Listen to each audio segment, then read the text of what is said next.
What's going on, everybody? MetalBlade427 here, and I'm going to do something a little bit different in this particular upload. Besides being a huge Mega Man fan, I am also a very, very big Godzilla fan. How big of a fan, you may ask? Well, I've pretty much had him adhered permanently to my body in the form of a tattoo. Yep, that's right. This is my first tattoo. Took me 3.5 hours to get this done, and it's the 1985, or at least close enough as I can get to the 1984-1985 version of Godzilla. So I guess what I want to do is I just kind of wanted to come out and actually kind of give my own personal take and review and ideas based on the new Godzilla movie that just came out. I actually ended up seeing Thursday night, the 10 p.m. showing, so it was very nice, good crowd and everything, so I was able to concentrate and look at the movie and rather enjoy it for what it was. Before I go into this, I do want to just preface all this saying that I'm going to just kind of rant a little bit about it, good, bad, and in-betweens. And if I end up saying something that's a spoiler, you've been warned right now. I'm very bad at pointing out spoilers before I actually say them, but I'm going to try to do everything I can to keep this as much of a spoiler-free thing as I can do. So, first thing I want to talk about is Godzilla himself. I do like the new design. The design is very, very nice. They brought back the bulky design. He stands upright like he should. He is rather large, which is the way he's supposed to be, not like that stupid gecko from 1998, which you'll hear me complain about a lot during this.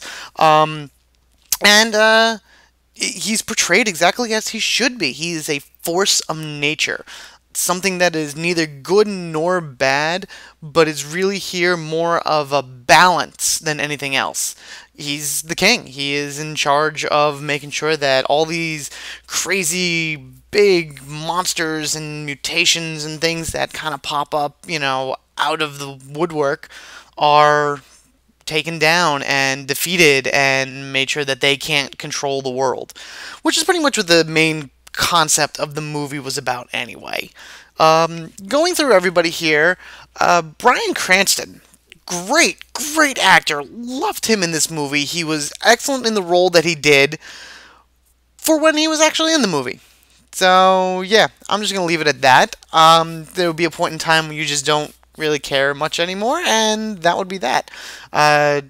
The character that follows him around, Aaron Taylor Johnson, who plays his son, Ford Brady, is actually considered the main protagonist of the movie. You'll follow him around pretty much all over the place. And you know what? Fine, his story's okay.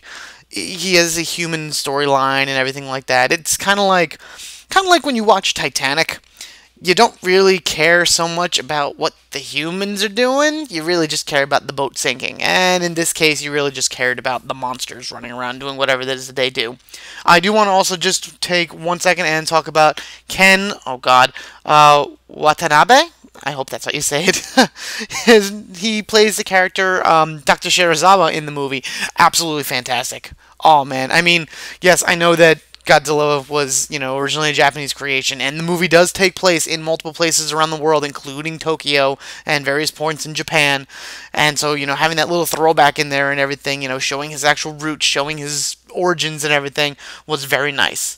Speaking of which, I do like the new origin story within this movie. They pretty much... Alright, spoiler alert. Here we go. Saying it anyway. I mean, this isn't really a spoiler to the movie's plot, but it does kind of give you an idea of, where they're going with him and everything.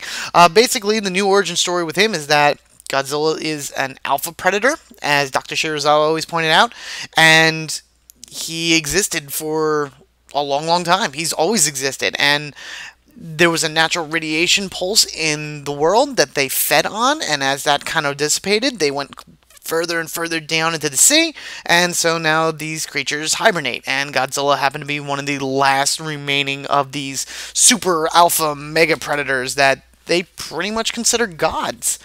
So yeah, he's always been around now. He wasn't created by us, he was always here, and now he is here to protect us and make sure things are good. And so what does he fight against? He fights against the Mutos. What was it? I don't remember what it was called. The Muto actually stands for something. So there's these giant bug-like things that are flying around, and there's two of them.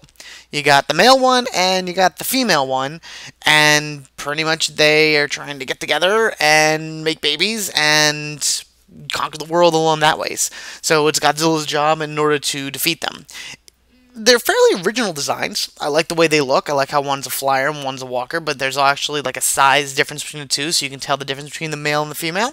And they're well worked into the story. It's not like, yeah, they kind of just appear out of nowhere in a sense, but there's a reason why they just appear out of nowhere, and the story does a very good job of actually informing you on why that is. I think there was a little bit too much of a gap between point A and point B in terms of when they first find the Muto and when it actually comes about, but that's just me. Oh, massive unidentified terrestrial organism. That's what Muto stands for. And the first one could fly, so he technically wasn't terrestrial, it was airborne. Whatever. What else was in this movie? Oh, for those that have seen the 1998 Crap Fest, you realize that Godzilla was missing one of his key abilities, his ability to breathe the blue atomic fire. Yes, he does do that in the movie. It is epic. It is awesome. Takes a little while, but it happens. Don't worry. It's there. Wonderful. The only real complaint I have about it is I kind of wish they focused a little bit more on the monsters themselves. Like, you had a lot of shots and everything where it was like a little brief image of them kind of flashing through the screen, or, you know, from the view of one of the human characters, and you kind of only caught a little bit. You know, you saw a lot of the battles near the end of the actual movie, but I kind of wish I could have saw more of it throughout the entire movie, because they were fighting each other for good portion, like almost the entire second half of the movie is the battle between Godzilla and the two Mutos. So I kind of wish that they showed a little bit more than that, because I really didn't care about the humans. But who does? I mean, come on, seriously. Overall, I think this was a very strong Godzilla movie. Very good way for it to come reintroduce the character into, you know, today's movie universe. Very good to add to the actual Godzilla universe itself. I accept him. I accept this new design. I accept this new storyline. I accept these new directors and, you know, Legendary Pictures and Warner Brothers and everybody like that that comes in order to create these new Godzilla movies that should hopefully be coming out in the future after this one, because I think this is going to do very well in the theaters after seeing it tonight, and probably tomorrow, and probably many times for here out into the future.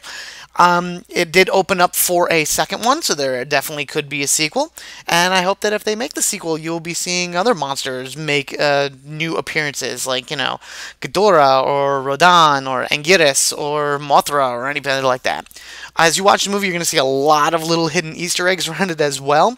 You'll see the name Mothra appear up in there. I saw it, and I had to point it out to some people, so I'm very keen at seeing that. But the only other thing I got to say is there's nothing at the end of the credits. I stayed through it, so you don't have to. And otherwise that, I give it 2 thumbs up. Hands in the air, screaming, cheering, hooray, go Godzilla, etc, etc, Blue Oyster Cult, awesome, and all that other good stuff. So, yeah, that's my thoughts, that's my ideas on the new Godzilla movie. I guarantee I'm going to go see it again and keep picking up new things over and over and over again.